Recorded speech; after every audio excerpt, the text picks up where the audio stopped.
दोस्तों नमस्कार। मैं केपी सिंह। आप देख रहे हैं पीपल बिल। उत्तर प्रदेश की राज्यपाल महोदया आनंदीबेन पटेल अभी 2 दिन पहले अयोध्या गई थी। अयोध्या में उन्होंने एक वक्तव्य दिया। उन्होंने कहा कि दूर दूर से लोग अयोध्या में रामलला के दर्शन करने के लिए आते हैं और उनको दर्शन हो भी जाते हैं, लेकिन उत्तर प्रदेश में एक मामला बहुत टेढ़ा है। वो वो ये है मामला कि उत्तर प्रदेश में सरकारी फाइलों के दर्शन नहीं हो पाते। फिर उन्होंने बताया कि किस तरीके से फाइल एक टेबल से दूसरी टेबल, फिर दूसरी टेबल से तीसरी टेबल, इस बीच में आपत्तियां लगती रहती हैं, आपत्तियों का निस्तारण होता रहता है और तब फिर बहुत दिनों बाद एसीएस की टेबल तक पहुंच जाती है। तो उन्होंने कहा कि इसलिए उनका आशय था, इसलिए सरकारी काम में बाधित और सरकारी काम बाधित होता है, तेज़ी से काम नहीं हो पाते। और एक तरीके से उन्होंने बताया कि अफरा तफरी या अस्त व्यस्तता कह लीजिए या व्यवस्था जैसी स्थिति का की ओर उन्होंने संकेत करने की कोशिश की। लेकिन जो उन्होंने कहा राज्यपाल महोदया ने, वो केवल अफसरों पे तंज था या मतलब वो खुद मुख्यमंत्री योगी को कटघरे में खड़ा करना चाह रही थी।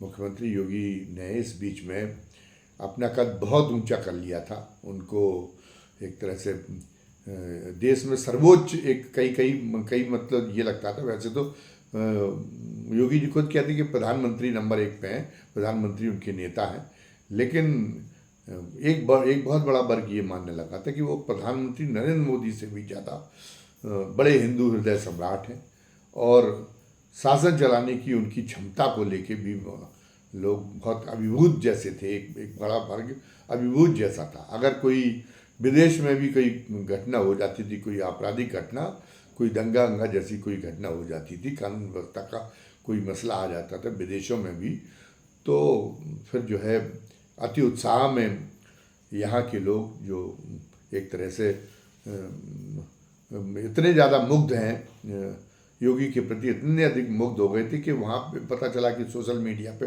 पोस्ट पड़ जाती थी कि वहाँ के लोग, अगर ब्रिटेन में हो गया तो ब्रिटेन के लोग मांग कर रहे हैं कि अब तो स्थिति तभी सुधर सकती जब हमारे यहाँ योगी को भेजा जाए। दुनिया के कई देश, किसी देश में एक अजीब सा एक पागलपन जैसा स्थिति हो गया थी। कहा जाता ये दिखाया जाने लगा था तमाम, तो सोशल मीडिया पे तो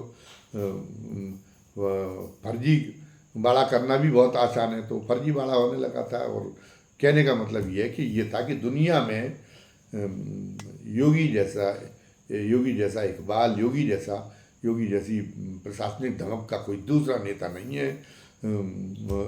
लोगों जो उपद्रवियों को और अपराधियों को जो है सबक सिखा देना वाला, उनको जो है इनको पस्त कर देने वाला योगी जैसा नेता कोई दूसरा नहीं है। तो एक योगी की छवि बहुत ऊंची हो गई थी। और ये था कि जब अरविंद केजरीवाल ने 2024 के लोकसभा चुनाव के पहले ये कहा था कि देखिए, मैं दावा करता हूँ कि लोकसभा चुनाव के बाद में योगी आदित्यनाथ को हटा दिया जाएगा, तो सिर्फ ठाकुर ही नहीं, एक बड़ा वर्ग था कि उसकी जो है वो केंद्रीय नेतृत्व के प्रति जो नाराजगी प्रकट करने लगता था कि नहीं, योगी अमित शाह और ये लोग षड्यंत्र कर रहे हैं। उस पर ये सोशल मीडिया पे कमेंट आने लगे थे, इनको बर्दाश्त नहीं किया जाएगा अमित शाह और नरेंद्र मोदी को। मतलब नरेंद्र मोदी और अमित शाह भी उनके लिए बेगाने हो गए थे, जो कल तक वो जो है उनके सर्वोच्च हीरो थे। और योगी के सामने उनको भी लोगों ने जो है अगर योगी को हटाने का षड्यंत्र कर रहे हैं तो वो फिर उनको खलनायक, नायक से वो उनको खलनायक के रूप में देखने लगे थे लोग। ये एक स्थिति बन गई थी।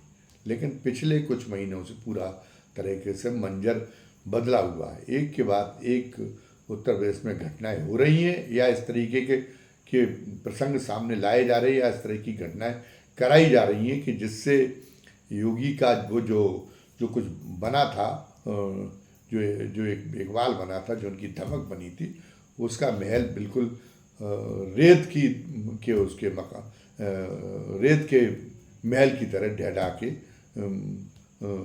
ढाक मतलब रेत की तरह ढह चुका है। वो बिल्कुल बहुत ज़्यादा भुरभरा साबित हुआ, जिसको ये माना जा रहा था कि बड़ी लौ जो है दीवारें उस महल की हैं योगी की लोकप्रियता के मामले में, लेकिन वो बहुत भुरभरा साबित करके रख दिया गया है। और योगी के खिलाफ लगातार जो है भारतीय जनता पार्टी के, किसी दूसरी पार्टी के लोग तो कम बोल रहे हैं, भारतीय जनता पार्टी के लोग ही, विधायक और मंत्री, वो ही जो है कि योगी सरकार की दुर्दशा को, योगी सरकार मतलब कि जो कार्यशैली है उसको दुर्दशापूर्ण उसकी प्रस्तुति लोगों के सामने करने की का काम वो खुद ही कर रहे हैं, जो उनके भारतीय जनता पार्टी के ही लोग हैं। तो अब इस कड़ी में जब राज्यपाल ने ये कह दिया, तो राज्यपाल ने तो निश्चित रूप से तो इससे केवल अफसरशाही की छवि तो प्रभावित होगी नहीं, योगी की छवि प्रभावित होगी, क्योंकि एक परसेप्शन बन चुका है कि योगी केवल अधिकारियों पे भरोसा करते हैं, इसलिए अधिकारी बेलगाम हो गए, उन्हें ना जनता की परवाह है और न जनप्रतिनिधियों की परवाह है।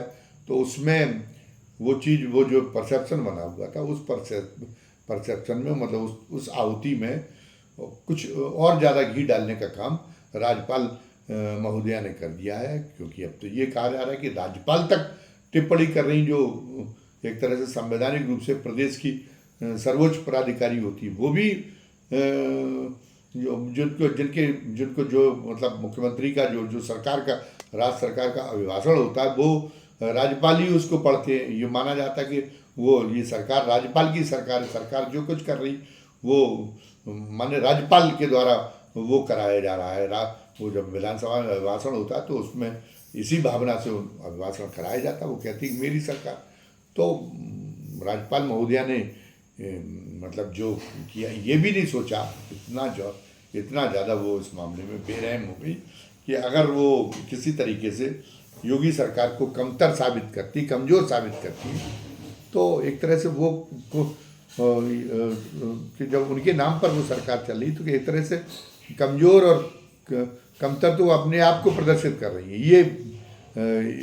ये उसका नियतार्थ तो ये होने वाला है। लेकिन राज्यपाल जो है इस मोह में, इस मतलब इस भ्रम में कि नहीं मेरे में है, वो जो है राज्यपाल इसलिए मतलब उसमें कोई गुरेज नहीं कर रही कि नहीं, कोई उनको परहेज नहीं है कि इसकी आँच मेरे पास में आ सकती। वो जानती हैं कि ये तो लोग समझते हैं कि ये तो बनावटी है कि राज्यपाल के नाम पे हो रहा है। तो मेरी जो है क्षमताएं क्यों प्रभावित होगी, मेरी छवि क्यों प्रभावित होगी, योगी की छवि प्रभावित होगी, जो ये दावा करते थे कि वो तो उनसे ज़्यादा चुस्त और दुरुस्त प्रशासन करने वाला कोई है नहीं। तो उन पर इस आक्षेप का प्रभाव उन पर जाएगा, जो अफसरों के माध्यम से उन्होंने योगी की क्षमताओं पर जो आक्षेप किया है, योगी की क्षमताओं के बारे में लोगों का भरोसा टूटेगा। लेकिन चलिए ठीक है, ये तो हो गया। पर अब इसके साथ में कुछ सवाल राज्यपाल के प्रति भी उठ रहे। राज्यपाल ने कहा कि फाइलें सरकारी, अयोध्या में दूर दूर से आने वाले लोगों को रामलला के दर्शन तो हो जाते हैं, लेकिन सरकारी फाइलें आसानी से नहीं देखी जा सकती। तो अब उनको ये अनुभव कैसे हुआ? और उन पर सवाल उठ रहा कि आखिर उनको ये अनुभव क्यों हुआ? क्योंकि प्रदेश में तो एक लोकप्रिय सरकार कायम है, और जब प्रदेश में लोकप्रिय सरकार कायम है तो राज्यपाल तो केवल शोपीस के तौर पे हैं। राज्यपाल का कोई अधिकार नहीं है कि वो जो है वो उसको प्रशासन को गाइड करने की कोशिश करे, या प्रशासन को जो है या प्रशासन के जानकारी करने की कोशिश करे कि कैसे काम कर रही है योगी की सरकार, योगी कैसे काम कर रही है। तो उनको जानने का अधिकार नहीं, कोई उनको ये भी अधिकार नहीं है कि वो निर्णय लें या वो किसी निर्णय को रोकें, ऐसा तो कुछ है नहीं। तो आखिर उनको ये अनुभव कैसे हुआ? क्या उन्होंने ये अपेक्षा की थी, ये चाहा था कि जो सरकारी फाइलें हैं वो उनके उनके समक्ष भी लाई जाएं, वो भी देखें और देखने, ताकि वो मुख्यमंत्री योगी आदित्यनाथ पर निगरानी रख सकें। तभी तो उनको ये अनुभव हुआ कि उन्होंने ये अपेक्षा की होगी, और ये अपेक्षा चूँकि अनधिकार अपेक्षा थी तो योगी ने अधिकारियों को मना कर दिया होगा कि नहीं, राज्यपाल के पास में फाइल भेजने का कोई औचित्य नहीं है। मुख्यमंत्री ही जो, जब लोकप्रिय सरकार काम करती है तो मुख्यमंत्री ही पूरा सरकार का सर्वोच्च होता है, तो वहाँ से जब सर्वोच्च के पास में फाइल पहुँचती है राज्यपाल, तो राज्यपाल के पास पहुँचने का कोई औचित्य नहीं है, कोई संवैधानिक संकट भी नहीं है प्रदेश में जिसकी वजह से राज्यपाल अपने पास फाइल मंगाना चाहें।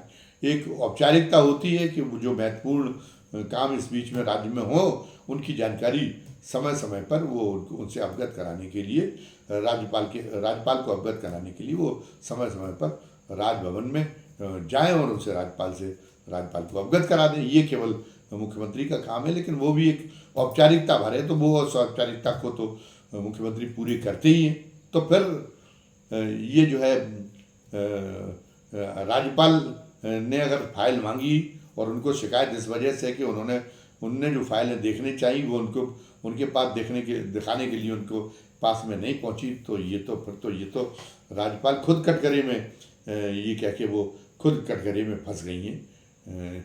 और मतलब उन्होंने ये हो गया कि भाई राज्यपाल अनावश्यक रूप से सरकार को अपने नियंत्रण में रखना चाहती है। राज्यपाल मुख्यमंत्री को जो उसका अधिकार है कि वो स्वतंत्रता पूर्वक काम करे, वो उसका अधिकार जो है उसके अधिकार में हस्तक्षेप कर रही है, जो एक तरह जिसका उनको न तो नैतिक रूप से कोई अधिकार है और ना ही वैधानिक रूप से एक अधिकार है, और वो अपने आप को इसमें जो है दोषी बना रही कि वो एक लोकप्रिय सरकार के काम को अपनी अपेक्षा से बाधित करने का काम कर रही है। अब राज्यपाल के साथ और चीज़ें भी गौर करने लायक। राज्यपाल ने दिसंबर 2024 में राज्यपाल का कार्यकाल समाप्त हो गया था, एक्सटेंशन के बाद में। वैसे तो जुलाई में समाप्त हो गया था, फिर उनको और मोहलत दी गई थी। तो राज्यपाल ने 2024 में दिसंबर में प्रेस कॉन्फ्रेंस बुलाई थी, यही उसका अपनी जो कार्यकाल की वो उपलब्धियां बताने के लिए। और उसके बाद में ये माना जाने लगा था कि अब 5-6 दिन में ही नया राज्यपाल अपॉइंट हो जाएगा, लेकिन आज पता चला कि करीब 6-7 महीने गुजर गए हैं, 8 महीने गुजर गए, लेकिन वो जो है वो वही काम कर रही। उनका कार्यकाल बढ़ाने की घोषणा भी नहीं हुई है और उनका उत्तराधिकारी भी नियुक्त नहीं किया गया।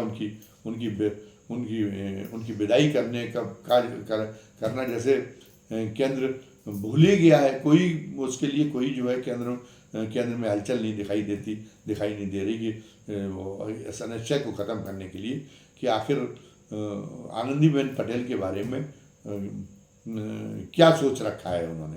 आनंदीबेन पटेल को अगर कंटिन्यू करना है तो उनको जो है उनका कार्यकाल बढ़ा देना चाहिए, वरना एक पार्टी का उसूल है कि 75 साल की उम्र के बाद में पार्टी ने एक परंपरा बना दी 2014 से कि हम रिटायर कर देंगे किसी को, फिर उसके एक जिम्मेदारी वाली पद पे फिर कोई एक वो नहीं रहेगा, फिर ताकि नए लोगों को अवसर मिले और ज़्यादा से ज़्यादा उनको उसको मार्गदर्शक मंडल में बांटते हैं। ये बात दूसरी कि मार्गदर्शक मंडल भी उपयोगी हो सकता है, लेकिन मार्गदर्शक मंडल केंद्र में जो बना है वो उसको तो मार्गदर्शक मंडल की तो उसकी तो कोई उसका कोई लाभ लेने की योगी की तरफ से तो मोदी की तरफ से तो कोई कोशिश हुई नहीं है। वो एक तरह से उन्होंने वो जो उनसे सीनियर नेता थे उनको एक ठिकाने लगाने का एक जो है उन्होंने मार्गदर्शक मंडल बना रखा था। बहरहाल तो मैं ये कह रहा था कि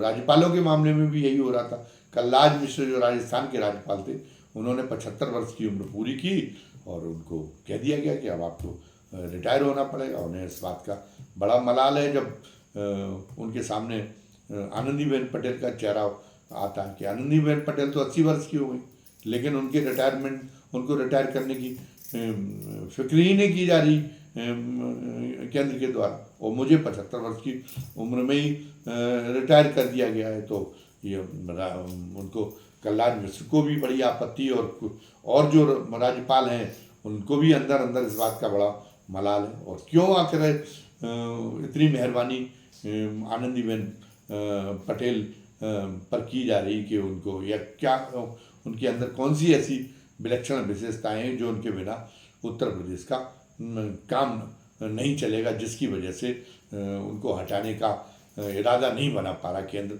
नियम होते हुए भी, परंपरा होते हुए भी उनको हटाने का जो केंद्रीय नेतृत्व नहीं बना पा रहा। तो कुल मिला के एक बात समझ में आती है कि आनंदीबेन पटेल बहुत ज़्यादा प्रधानमंत्री नरेंद्र मोदी की विश्वास पात्र थी। इन सब बातों को लेकर उनके पति ने कुछ अनर्गल किस्म के आरोप भी लगाए थे, लेकिन वो बात अलग है। पर उन्होंने इसलिए उनकी विश्वास पात्र होने की वजह से अमित शाह के ना चाहते हुए भी उन्होंने आनंदीबेन पटेल को मुख्यमंत्री के रूप में, गुजरात के मुख्यमंत्री के रूप में इतिहास में अपना नाम दर्ज कराने का अवसर भी दिया था। तो इसलिए आनंदीबेन पटेल को इसलिए नहीं हटा रहे कि वो मुख्यमंत्री योगी आदित्यनाथ को लगातार निगरानी पे, सर्विलांस पर रखना चाहते हैं, और इसलिए वो और ये काम उनका संकेत समझते हुए ये काम जो है बखूबी अगर हो सकता है तो वो आनंदीबेन पटेल के माध्यम से ही हो सकता है। और कोई उपयुक्त नाम तलाशा जा रहा है, लेकिन अभी उपयुक्त नाम दिमाग में नहीं आ रहा है। और आनंदीबेन पटेल भी इस मामले में जो केंद्रीय नेतृत्व की अपेक्षा है, जो इस मामले में केंद्रीय नेतृत्व जो भूमिका उनसे चाहता है उसका बखूबी निर्वाह कर रहा है। वो बिल्कुल योगी आदित्यनाथ की पर एक तरह से योगी आदित्यनाथ की सरकार की नकेल कसे रहने का काम करती है, जिससे वो हमेशा दबाव में बने रहे योगी आदित्यनाथ। एक कानपुर के का जो साहू जी विश्वविद्यालय है, वहाँ के कुलपति हैं बहुत चर्चित, विनय पाठक, भ्रष्टाचार के मामलों के लिए बहुत चर्चित हैं। उनके खिलाफ कुछ समय पहले बहुत ही ठोस प्रमाणों के साथ उनके भ्रष्टाचार के मामले सामने आए थे।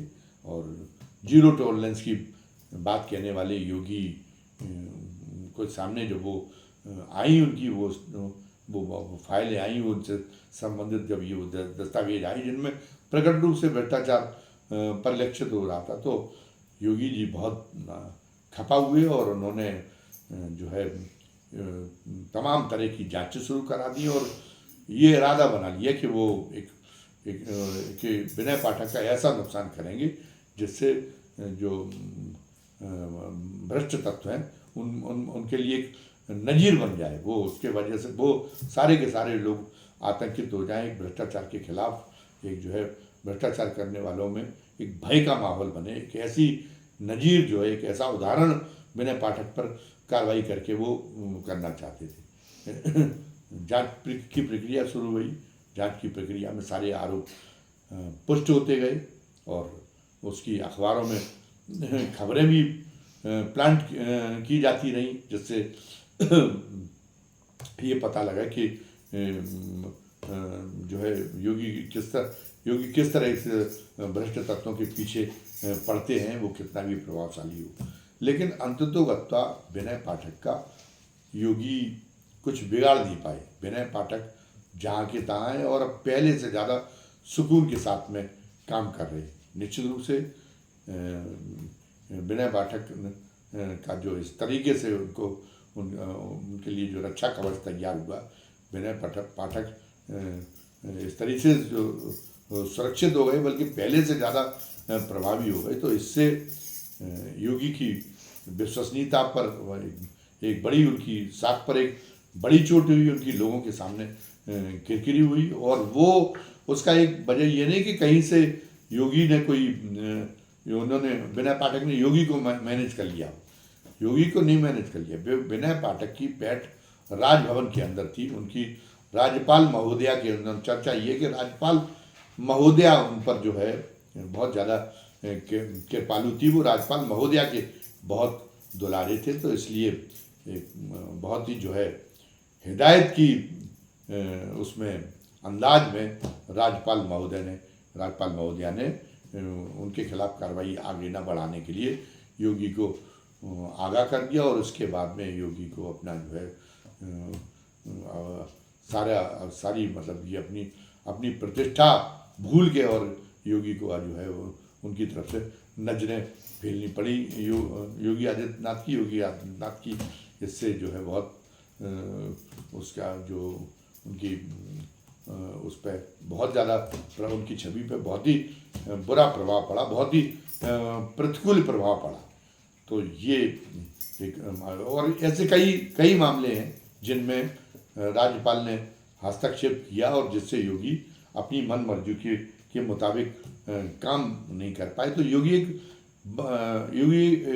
अब तो और ज़्यादा ये हो गया कि योगी पूरी तरह से एक बंधी हुई स्थिति में काम कर पा रहे, एक लाचारी जैसी स्थिति में एक तरीके से काम कर पा रहे। बहुत उनकी मर्जी का कोई मतलब नहीं रह गया है, इसीलिए उनका चीफ सेक्रेटरी को भी एक्सटेंशन नहीं दिया गया, उनके डीजीपी को भी एक्सटेंशन नहीं दिया गया। लेकिन हमने बात शुरू ये की थी कि राज्यपाल महोदया ने ये परसेप्शन एक सुनियोजित ढंग से एक तैयार किया जा रहा है कि योगी की कोई पकड़ नहीं है, योगी की स्वीकार्यता नहीं है, और इसलिए और योगी के समय में अफसरशाही बहुत ज़्यादा बेलगाम है। इस सिलसिले को ये इस रूप में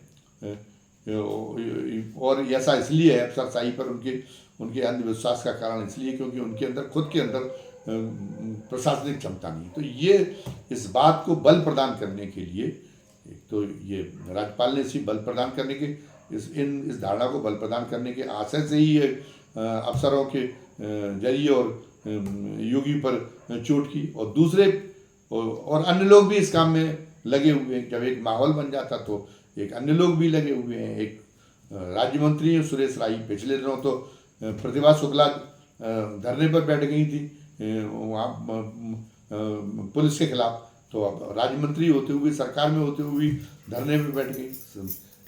उसका यही एक संदेश देना था लोगों के बीच में कि अफसरशाही यहाँ सरकार से ऊपर हो गई है। तो इसलिए मंत्री तक इस स्थिति में पहुँच गए कि उन्हें भी अपनी बात कहने के लिए धरने पर बैठ रहा। तो उसी किस्म का एक सीतापुर में हुआ, जहाँ के रहने वाले सुरेश राई जो राज्य मंत्री हैं, उनके इलाके में लाइट नहीं आ रही थी। उन्होंने अधिकारियों को पहले बिजली विभाग के अधिकारियों को फ़ोन किया, बिजली विभाग के अधिकारियों ने उच्च अधिकारियों ने उनकी सुनी नहीं, तो उन्होंने सीधा जेई से ही संपर्क कर लिया। तो जेई ने उन्हें जो जवाब दिया वो बहुत ही अभद्र जवाब था। हुआ ये था कि वो ट्रांसफार्मर फूक गया था, इसकी वजह से लाइट नहीं आ रही थी। तो उन्होंने कहा कि वो ट्रांसफार्मर बदलवाइए, इतने दिन हो गए और आपको तत्काल बदलवाना चाहिए। तो उन्होंने कहा कि आप ही ट्रांसफार्मर वहाँ से उतरवा लो और अपना नया ट्रांसफर स्टोर से ले जाओ, हमसे क्या कह रहे हो। अब ये तो बहुत नागवार गुजरने वाली बात थी। तो फिर भी गए वो सुरेश राई, और वहाँ ने जिस जगह पे ट्रांसफर स्थापित था वहाँ से उन्होंने वो ट्रांसफार्मर उतरवाया और फिर वो लेके गए वहाँ पे स्टोर में बदलवाने के लिए, और वहाँ पे वो धरने पर भी बैठ गए। हालांकि इस मामले में जिस जेई ने बेहूदगी की थी उनकी अरविंद शर्मा से बात हुई और उन्होंने उसको सस्पेंड कर दिया। लेकिन इस पूरे ड्रामे से एक और अध्याय जुड़ गया कि योगी का प्रशासन किस तरीके से जो है आपाधापी की स्थिति में चल रहा है। उसमें एक और अध्याय इस बात के लिए जुड़ गया। उधर योगी के अपने भी योगी अभी मुश्किल में है, लेकिन योगी के अपनों को भी सब्र नहीं है। वो भी कोड़ में खास का काम कर रहे हैं। वो पर जताते तो मुख्यमंत्री के प्रति वफादारी है, लेकिन काम ऐसा कर जाते हैं कि जिससे जो विघ्न संतोषी लोग हैं, विघ्न संतोषी लोग जितना उनको जो है योगी को उखाड़ने के लिए जितना कुछ नहीं कर पा रहे, वो उनके जो नादान चहेते वो कर पा रहे। जैसे बलिया का एक मामला, बलिया में बसपा के का एकमात्र प्रदेश में विधायक है बस बलिया के रसड़ा क्षेत्र से उमाशंकर सिंह। उमाशंकर सिंह बसपा में होते हुए मुख्यमंत्री के बहुत नज़दीक है, नाक के बाल हैं, सारे लोग जानते हैं, सारे उनके इलाके के सारे ठेके, इसीलिए उन्हीं वो ठेकेदार भी हैं तो सारे ठेके उन्हीं को मिलते हैं। अब हालांकि वो ठेका एक बार अदालत में इस वजह से ठेकेदारी करने की वजह से उनकी वो चली गई थी सदस्यता, लेकिन तो वो दूसरों के नाम से करा रहे, लेकिन सब जानते हैं कि वही ठेका लेते और वही काम कराते, तो सारे के सारे ठेके उन्हीं को मिलते हैं उस इलाके में, किसी दूसरे को नहीं मिल पाते। उस इलाके में एक दूसरे भी मुख्यमंत्री जी के सजाती नेता हैं दयाशंकर सिंह, जो उनकी कैबिनेट में, मुख्यमंत्री जी की कैबिनेट में परिवहन मंत्री भी हैं, वो भी उस इलाके के हैं। वैसे तो ये जो जातिगत गोलबंदी है इसके नाते दयाशंकर सिंह और उमाशंकर सिंह में भी बड़ी मित्रता रहती थी, लेकिन उमाशंकर सिंह के इशारे पे एक नया पुल बना बलिया में, तो एक उमाशंकर सिंह के इशारे पर उस पुल का उद्घाटन बिना दयाशंकर सिंह को आमंत्रित किए हुए कर दिया गया। और दयाशंकर सिंह जिस दिन पुल खोला गया जनता के लिए उस दिन बलिया में ही थे। जब दयाशंकर सिंह को जानकारी हुई तो वो बहुत भड़क गए और उन्होंने जो उस काम से संबंधित इंजीनियर था उससे कहा कि आप लोग ये क्या कर रहे हैं, और मैं जब था आपकी इतनी हिम्मत कैसे हुई, तो उसने उमाशंकर सिंह का नाम ले दिया। तो दयाशंकर सिंह और उखड़ गए, उन्होंने कहा कि PWD में तो सारे के सारे काम, उन्होंने कहा कि यहाँ तो BSP की मानसिकता वाले इंजीनियर बैठे हुए और BSP के लाभ के सारे काम हो रहे हैं, मैं इसको बर्दाश्त नहीं करूँगा। अब PWD खुद मुख्यमंत्री के पास में है, तो अगर PWD में अगर ऐसा हो रहा है कि मुख्य प्रदेश सरकार के मंत्रियों की, और वो भी योगी जी का चहेता मंत्री, उसकी भी अगर इंजीनियर उसकी भी परवाह नहीं कर रहे कि मतलब उसकी इच्छा क्या है, उसका भी परवाह नहीं कर रहे, और उमाशंकर सिंह की कहने से काम किए दे रहे, और वो कह रहे कि बसपा का बोलबाला चल रहा है PWD में। तो ये तो सीधा सीधा हो गया मुख्यमंत्री की प्रशासनिक क्षमता पे अविश्वास, क्योंकि PWD तो मुख्यमंत्री के पास ही है। अब उमाशंकर सिंह और वो दोनों खास हैं, लेकिन उमाशंकर सिंह ने ये काम कर दिया। हो सकता ये सार्वजनिक रूप से न कहते, अकेले में ये बात कह लेते और उसके अकेले में मुख्यमंत्री जी को ये बात बताते, अगर उनके अंदर भी जरा भी सूझबूझ थी और मुख्यमंत्री के प्रति वफादारी थी, लेकिन उन्होंने तो पूरा मुख्यमंत्री का रायता फैला दिया। जो विघ्न संतोषी चाह रहे वो उन्होंने उस काम को पूरा कर दिया। उस काम को उन्होंने जो है उसमें जो है और एक और कड़ी जोड़ने का काम कर दिया। तो इस ढंग का एक सिलसिला चल रहा है। तो इसलिए राज्यपाल ने जो वहाँ पे कहा वो एक पूरे प्रदेश भर में चर्चा का विषय बना हुआ है, और इस तरह की चर्चाओं में मुख्यमंत्री को किस तरह से नीचा दिखाया जा रहा है, कैसे वो जो है प्रशासन में उनकी पकड़ नहीं रह गई, राजनीति में पकड़ नहीं रह गई, इस नैरेटिव को लगातार उसको आगे बढ़ाया जा रहा है। तो उससे उत्तर प्रदेश में सरकार को लेके एक बहुत ही जनमानस में एक बहुत ही विडम्बना पूर्ण स्थिति बढ़ गई। सरकार के बारे में लोगों का जायका बहुत ज़्यादा खराब हो गया है। इस वीडियो में इतना ही। धन्यवाद। जय हिंद, जय भारत।